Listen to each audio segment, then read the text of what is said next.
dan Sivitas Akademika yang ada dan hadir hari ini menyatakan kami akan melawan. Dan kami sama sekali tidak tunduk ataupun takut terhadap siapapun itu. Baik, saya akan mulai untuk membacakan maklumat Trisakti melawan tirani. Salam reformasi. Kami, Sivitas Akademika, guru besar, pengajar, mahasiswa, karyawan, dan alumni Universitas Trisakti yang memegang teguh nilai-nilai etik kebangsaan, demokrasi, dan hak asasi manusia, menyatakan kekhawatirannya atas matinya reformasi dan lahirnya tirani.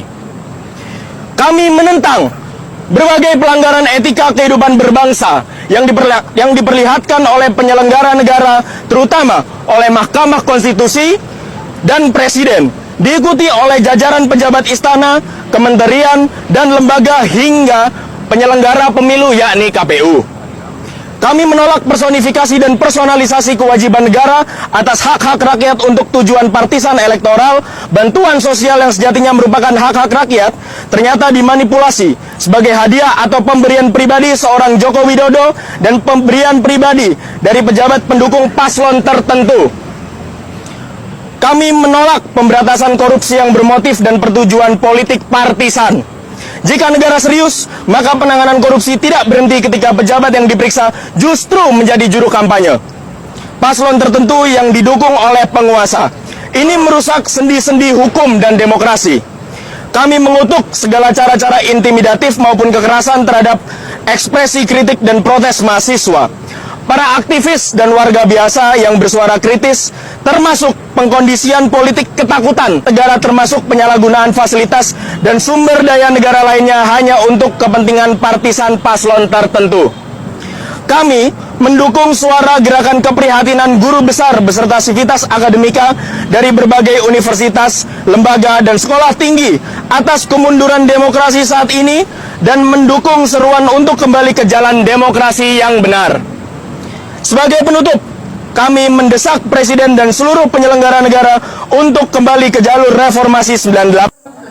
Saya khawatir anak cucu saya tidak punya negeri nantinya, karena negerinya akan dikuasai oleh Cina dengan tentara-tentaranya sudah banyak. Di Morowali bertengkar tentara Indonesia, tenaga kerja Indonesia dengan tenaga kerja Cina, yang mati anak Indonesia 100 orang, Cina cuma 1 yang ditangkap dan dipenjara anak-anak kita tenaga kerja Indonesia. Saya menangis, ini negeri siapa? Anakku, saudaraku, tentara, polisi, bangkitlah, sadarlah, minta pada Allah, datangkan kesadaran pada para abri, kalian jangan membela yang salah. Kita pemilik negeri ini, bukan Jokowi dan keluarganya. Jokowi adalah antek-antek komunis. Antek-antek komunis. Betul atau tidak? Ayahnya adalah Aju dan Aidit. Dan ternyata sidang demi sidang mengadili tentang ijazahnya, dia tidak pernah kirimkan ijazah aslinya. Tandanya apa itu? Jadi saatnya dia harus turun, masukkan penjara, dia harus mendapatkan hukuman yang sebesar-besarnya. Allahumma anzil alaihim bala'akal ladzi la yuradu anil qawmat zalimin. Ya Allah, turunkan azabmu pada Jokowi dan sekutu-sekutunya, azab yang tidak dinikmati, yang tidak diinginkan oleh orang yang zalim. Ya Allah, turunkan. Allahumma ashibhim adada wa tulhum badada. Hitung jumlah mereka yang jahat, hitung jumlah mereka yang menjual negeri ini, dan habiskan mereka semuanya. Ya Allah, anak-anakku yang beragama, yang Islamkah dia, tapi mereka beragama Nasrani, Katolik, Protestan, dan yang lainnya, mereka punya Tuhan. Tapi Jokowi, dia tidak punya Tuhan, tidak ada yang ditakutinya. Seluruh para tokoh-tokoh sudah bicara. Edi Suasana yang tidak terdengar suaranya sudah mengatakan kelakuan kita hari ini dibenarkan oleh konstitusi. Kita tidak melanggar konstitusi. Yang melanggar konstitusi adalah Jokowi.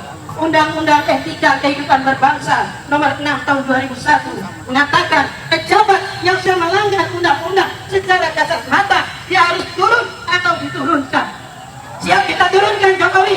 Siap. Siap turunkan Jokowi? Siap. Siap masukkan penjara Jokowi? Siap. Dia harus siap dihadap. Berapa banyak ustadz kita yang dipenjarakan, yang dibunuh, yang ditembak, dianggap sebagai teroris, padahal dialah raja teroris sebenarnya. Betul. Anak-anakku sekalian, teruslah kalian berdiam, teruslah kalian mampu.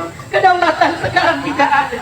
Kedaulatan rakyat sekarang tidak ada. Yang ada di tangan Jokowi sendiri. Anak yang belum umurnya cukup, pengetahuannya juga tidak cukup, cuma SMA kelas 2. Malu nggak kita nanti jadi cawapres cuma SMA kelas 2? Bagaimana mungkin, kemana muka kita akan ditampilkan di tengah-tengah masyarakat dunia? Oleh karena itu, kesempatan hari ini, besok, sebelum diumumkan, kalian harus bangkit. Kalian banyak bawa teman, datang ke sini. Hai rakyat Indonesia, kesempatanmu hanya saat ini. Setelah ini, kalau dia masih berkuasa, kami tidak tahu apa yang akan terjadi. Yang akan terjadi perbunuhan di antara sesama anak bangsa. Dan tidak ingin ada yang mati di antara kalian. Wahai tentara dan para polisi, meniaplah kalian pada kami. Karena kita lawan negara bumi yang saat ini tertindas. Dan yang menindas adalah Jokowi dan oligarki yang ada di belakangnya. Demikian yang dapat saya sampaikan. Mudah-mudahan saya datang memberi semangat untuk kalian. Teruslah kalian hadir. Jangan tinggalkan gelanggang pertempuran ini. Ini adalah jihad fisabilillah. Niatlah dari rumah. Tadi ibu-ibu dari rumah sudah berniat sholat hajat untuk menangani hari ini jihad fisabilillah. Nasrul minallah wa fathun qarib wa basyiril mu'minin. Billahi taufiq wal hidayah. Assalamualaikum warahmatullahi wabarakatuh. Semua kampus sudah bergerak dan itu tidak akan terhindari.